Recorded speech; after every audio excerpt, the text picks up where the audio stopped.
I'm not sure where that last video cut us off on chapter 5 because it's still processing.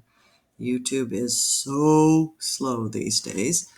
So anyway, I'll just go through and explain it and you can pick up where we left off. So the first thing we did was factor 16 and we saw that it was 4 2's. So we put 4 2's under there. Then we saw that 5 was not divisible by 4. So we made it a to the 4th and a to the 1st. 13's not divisible by 4, but if we go down 1, 12 is, and 12 plus 1 is 13. So we broke up the first radical first, kind of ignored the second. So this is 5 times 4 2's come out as a single 2, 4 a's come out as a single a, 12 b's, 12 divided by 4 comes out as 3 b's, so b cubed. And then what's left under the radical, I kind of stuck it up there because I forgot it the first time, was 4th root of ab. So I wrote it neater down there so we could read it. And now to the next one is minus 2ab squared, 4th root. A to the first can't be broke down, so we leave it b. But b to the 5th has enough to get out of jail, so I have to break it down into b to the 4th and b to the 1st, because remember, we want one of the exponents to be divisible. So 4 divided by 4, that came out as a single b. So here we have 10 ab cubed, 4th root ab, minus 2ab squared times the b that came out, 4th root ab.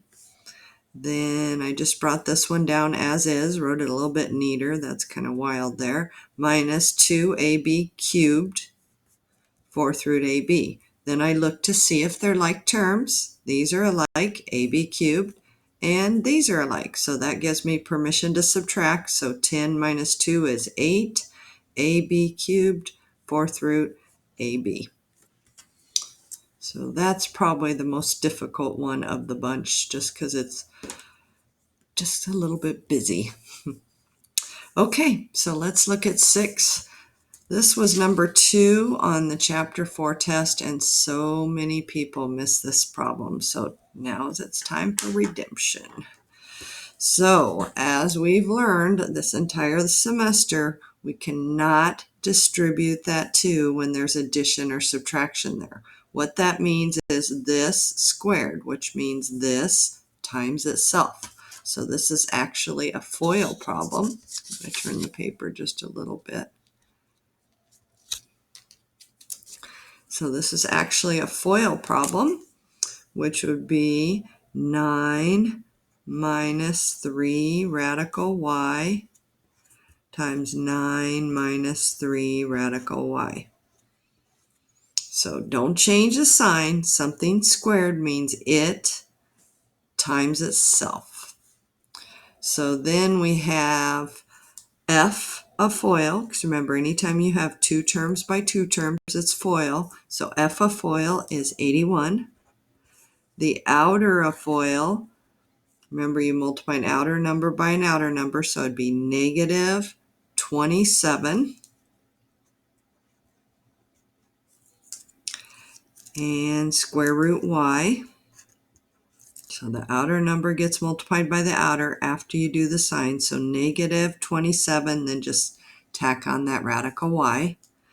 Then we do the inner, negative 27 radical y.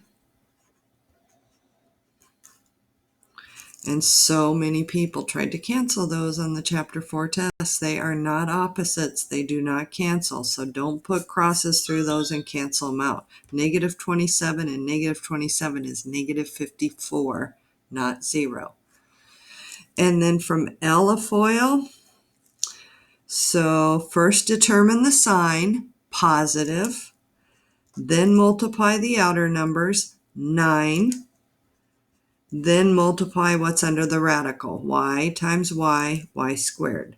So it's kind of like a 3-step process when you have problems like that.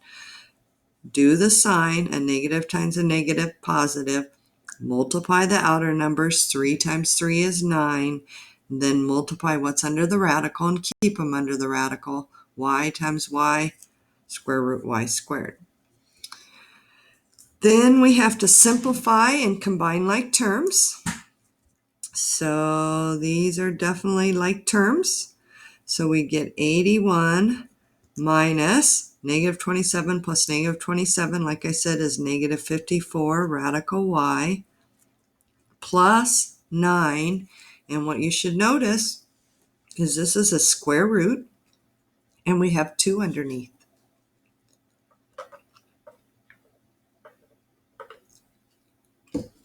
So what is the square root of y squared? It's just y, because 2 divided by 2, it comes out as a single y. 2 y's underneath come out of the radical as a single y. So 2 right there. And that would be your answer. No more like terms. Okay, let's move on to number 7. I think we did this one in class, but this is a good review. So you should notice that because of the right triangle and we're finding a missing side, that this will be a Pythagorean theorem problem. So Pythagorean theorem is a squared plus b squared equals c squared. So we learned the very first most important thing for Pythagorean theorem is trace across the triangle to the side opposite the right angle, and that has to be your C. It doesn't matter which of these I call A, which I call B. Doesn't matter. What matters is C. So I'll go ahead and call this A, call this B. So in place of A, we're going to put 10 squared. In place of B, we're going to put x squared. And in place of C, we're going to put 26 squared. And if you don't have that 26 over there by itself, you will get the problem wrong. That's why you always do that first to determine C. Then working that out, we get 100 plus x squared equals, I want to say 576, but I better verify. So 26, hit the x squared button. And that tells us it's 676. See, good thing I checked. 676. And then we're solving for x squared, so we subtract 100, subtract 100, and we get x squared equals 576. I must have been remembering the 576 from that, huh? Okay, so now we need to look at the problem. Find the length of the unknown side. It wants us to find x. It didn't say anything about finding x squared, so we're not done. They don't want to know what x squared is. They want to know what x is. So we learned how to undo that x squared. You undo an x squared by doing the opposite, which is square root. But if you square root the left side, you must also square root the right-hand side. Square root of x squared is x equals 576. Everybody remember how to find square roots on their calculator? Second x squared button. And then 576, close your parentheses, 24 it is. And then your last point comes from the label, so centimeters.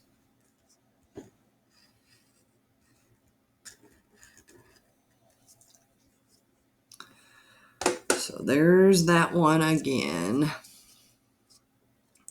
Okay, number 8 is what we did right before break, is we learned how to break down radicals and how to get rid of radicals in the denominator. So we learned that first you look and see, is there anything common? Is there anything common between 4 and 7? Nope, there isn't. So we want to break it up, 4a cubed, and then square root 7.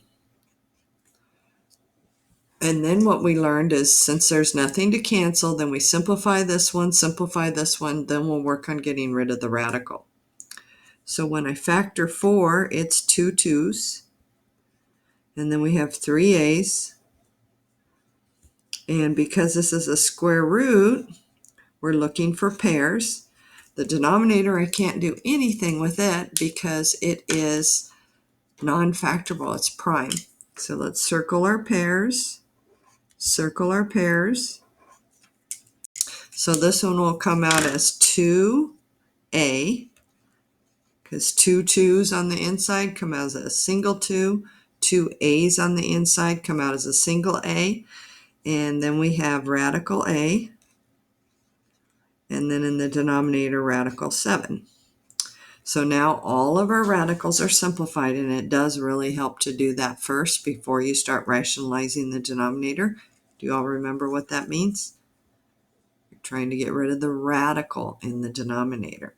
So we learn to look at the index, and that tells us how many we need in order for that 7 to jump out. Well, right now I only have 1 7. So I need another one, so I multiply by square root 7.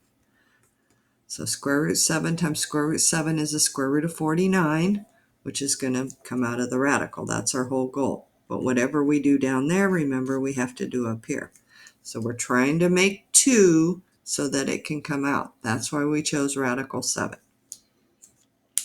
So now let's multiply the numerator. The 2a stays outside, and then the 2 radicals get multiplied together to become 7a.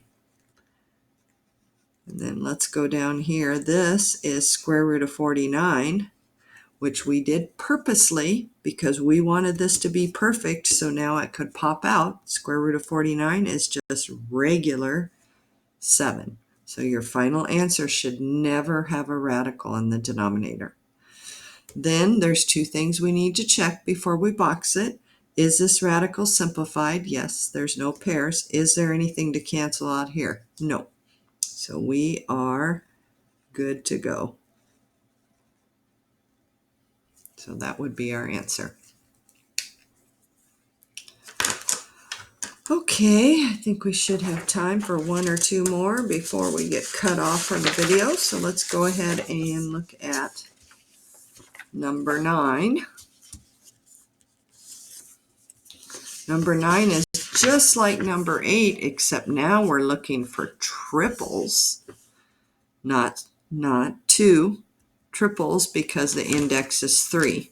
So first thing we want to do, anything common? Nope. Anything common? Nope. So then we break it up into 2 separate radicals. So cube root 8x over cube root 9y.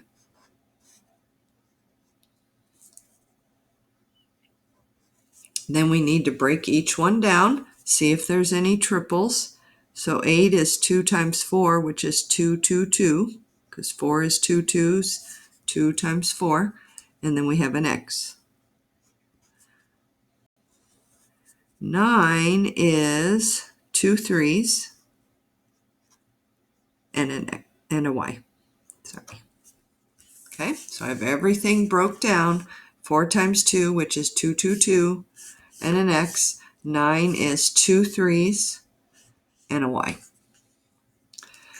So now we look at it and go, can anything be simplified? Oh yeah, here's a triple, because remember, we're looking for triples.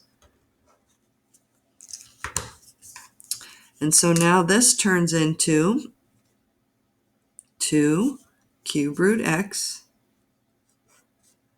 So 3 2's come out as a single 2. This one, there's not enough to get out of jail, so those are going to stay in. And we'll deal with them on the next step. So right now there's 2 3's and a y. Okay, so this is where you're going to have to stretch your memory. So we cannot leave this radical in the denominator. So we need to make triples. So we need to decide what's missing. So I have 2 2's. Well, let me go ahead and write it one more time because we don't have room to work right there. So it's going to be 2 cube root x over cube root 3 squared y. Ooh. So now we look at that and we go, oh, well, in order to get rid of that radical, I need to have 3 of everything. So I don't care about the radical in the numerator. It's okay to leave a radical in the numerator. This is not where it's okay. So I need 3 3's and I need 3 y's. So this is where you take the time and go, What am I missing to make